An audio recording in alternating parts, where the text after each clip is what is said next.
Voici les titres de ce journal. Forum CEDEAO, le forum sur la promotion de politique et d'investissement durable et les opportunités d'investissement de la région CEDEAO s'est ouvert ce lundi 14 septembre à Abidjan. Entrepreneuriat des étudiants formés en développement personnel. Ils sont plus d'une centaine, les étudiants de l'université Félix Houphouët-Boigny qui ont reçu une formation en développement personnel et en laboratoire. Gestion publique au Ghana, la dette a atteint 71% du PIB. Vous aurez de plus en plus d'informations dans la suite de ce journal. Mesdames, Mesdemoiselles et Messieurs, bonsoir. Bienvenue au journal de Business & Cap Africa.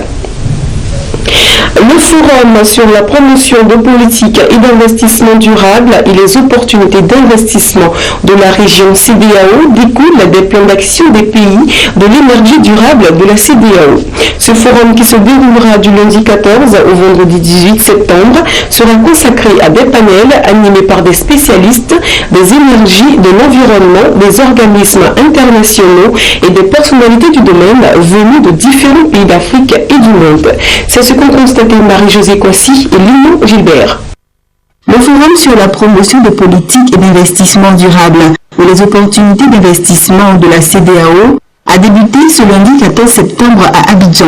Ce forum sera l'occasion de mettre en exergue la consistance des plans d'action nationaux de l'énergie durable de chaque pays.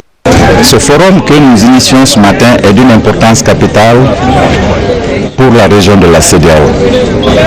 Vous savez, nous possédons d'immenses potentialités énergétiques, tant en hydroélectricité qu'en thermique, mais surtout en énergie renouvelable. Vous savez très bien, nous avons le soleil en abondance, l'air en abondance, la biomasse. Donc mettre en valeur cette source énergétique est d'une importance capitale. Parce que c'est l'énergie propre et durable qui ne finit jamais. Donc c'est pourquoi la CEDEAO a adopté des politiques d'efficacité énergétique en 2013, des politiques d'énergie renouvelable en 2013, que nous sommes en train de mettre en application.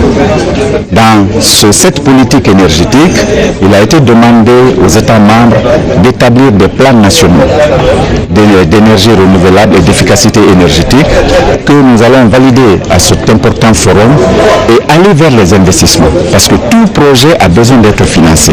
Donc il faut intéresser les investisseurs à cette importante source d'énergie renouvelable. Nos partenaires techniques et financiers qui sont présents nous accompagnent dans ce processus. Représentant le ministre du Pétrole et de l'Énergie ivoirien, Fatoumata Tess s'est réjoui de cette initiative.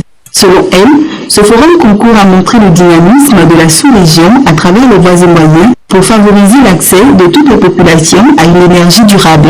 Elle a aussi relevé les actions au niveau national en cours dans le domaine de l'efficacité énergétique, des énergies renouvelables et de l'accès à l'électricité.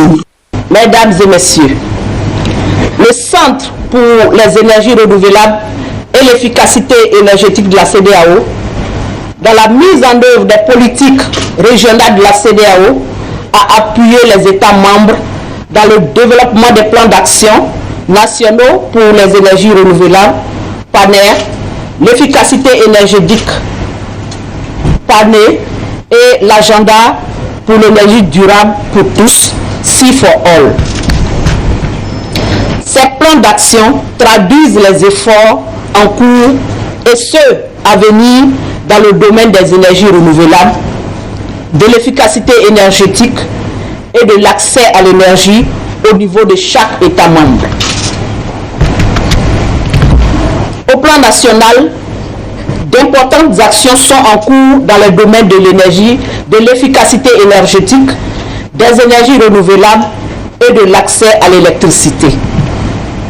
On peut citer entre autres, au niveau légal et réglementaire, l'adoption en mars 2014 du nouveau code de l'électricité qui favorise le développement des énergies renouvelables et de l'efficacité énergétique. En rendant obligatoire et périodique les audits énergétiques, notamment dans les industries et les grands bâtiments du tertiaire, en introduisant également des normes et exigences d'efficacité énergétique pour les grands bâtiments neufs et les équipements électroménagers, en instaurant un système d'étiquetage énergétique des appareils électroménagers, en instaurant des mesures d'incitation au développement des énergies renouvelables et de l'efficacité énergétique, etc. Organisé conjointement par le Centre pour les énergies renouvelables et l'efficacité énergétique de la CEDEAO, la Banque africaine de développement, l'initiative des techniques du PINA, le réseau des conseils en financement privé, l'OMUDI et la coopération technique allemande GIZ, le Forum sur la promotion de politiques et d'investissement durables et les opportunités d'investissement de la CEDEAO se tient sur 5 jours à Abidjan. Cet événement réunit des décideurs et responsables politiques de haut niveau, les promoteurs de projets, les investisseurs et les partenaires internationaux.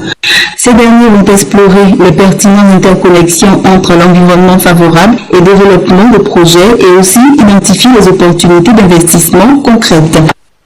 Entrepreneuriat des étudiants formés en développement personnel. Le samedi 12 septembre a eu lieu à l'Université Félix Houphouët-Boigny la conférence débat sur l'entrepreneuriat et le leadership ainsi qu'une formation en développement personnel et en art oratoire. L'initiateur de cette formation, le Centre international d'impact et de leadership, veut ainsi donner aux étudiants venus nombreux une arme efficace pour réussir les études et être des entrepreneurs à succès. Lawani Babatunde nous y emmène. Amphithéâtre B de la faculté d'odontostomatologie de l'université Félix Houphouët-Boigny. Ces étudiants en train de prendre des notes ne sont pas à un cours magistral de médecine, mais à une conférence débat sur l'entrepreneuriat et le leadership sous le thème art oratoire, pilier de l'entrepreneur. L'art oratoire est à l'entreprise ce que la vitrine est pour un magasin. Vous savez, lorsque vous allez dans un magasin, ce que la vitrine vous présente, c'est ça qui vous détermine dans l'achat que vous devez faire ou pas. Et donc, savoir s'exprimer, savoir exprimer qui l'on est, ce que l'on fait, savoir bien le dire, va avoir justement pour impact d'intéresser les personnes qui doivent pouvoir faire face donc aux besoins de l'entreprise. Toute entreprise donc est prestatrice de services. Donc dans ces services que vous apportez, il est important de faire comprendre clairement, n'est-ce pas, ce que vous avez à communiquer. Et dans ce sens-là, un contemporain disait, tout ce qui se conçoit bien s'énonce clairement, et les mots pour le dire viennent aisément. Donc si vous concevez votre vision d'entreprise, vous devez être capable de l'exprimer concrètement à n'importe laquelle des personnes qui vous sollicitent. Tous les samedis, ces étudiants ont appris les rudiments pour réussir leurs études et être de bons entrepreneurs. Après 6 mois de formation, c'est avec fierté qu'ils présentent les résultats obtenus. Il y a des étudiants qui n'arrivent pas à s'exprimer en public.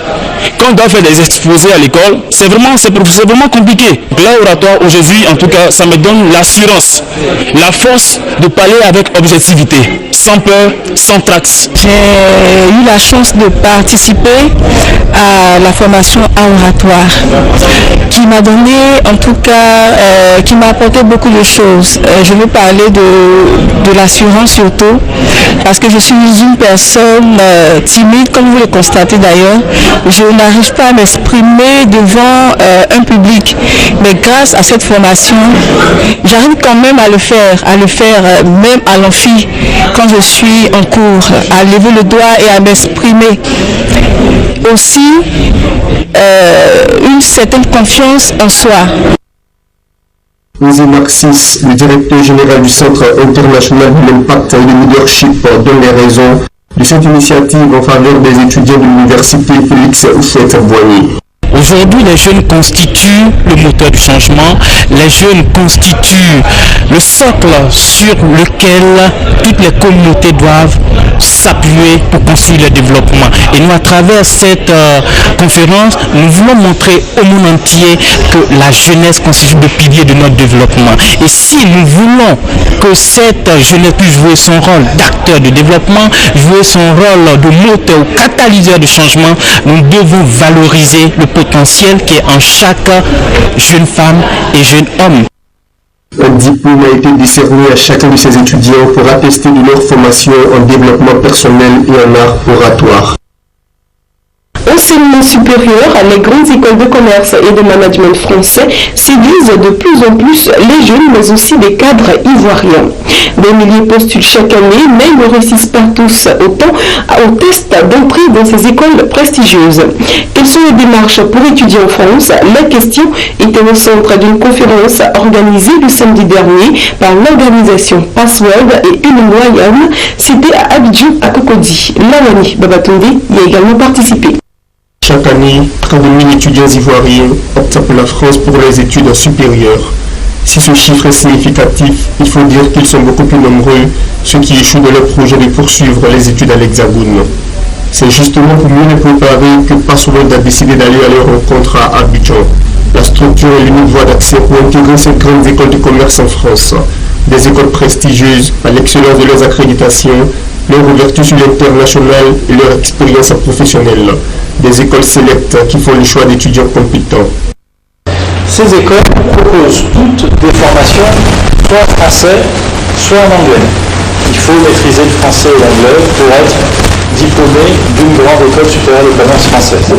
Les postulants ne sont pas abandonnés à leur sort, mais les démarches pas toujours évidentes pour s'inscrire dans une grande école à l'étranger. La structure Une Lyon a décidé de les accompagner.